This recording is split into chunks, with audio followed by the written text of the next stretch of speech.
இயல்பிலேயே இறைவன் அம்பிகையோடு கலந்த வடிவம் தான். சுவாமி தனித்தார் என்ற ஒரு பேச்சே கிடையாது.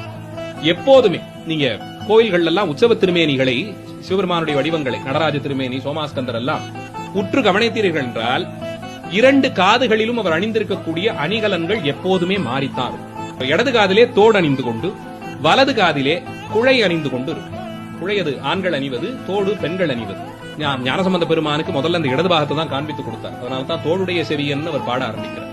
உமாதேவியாருடைய சம்பந்தத்தை சொல்லித்தான் சம்பந்த பெருமான் பாடுகிறார். நாளை தோளுடைய செவியன் வந்தவர் என்னமோ ஆந்தானா காதுல தோடு போட்டிருந்தார்பான்னு சொல்லும் விதமாக தொடங்குகிறார். இடது காதிலே தோடு அணிந்தும் வலது காதிலே குழை அணிந்துமாக இறைவன் காட்சி தருவார். எல்லா திருமேனிகளையும் நீங்க பார்க்கலாம்.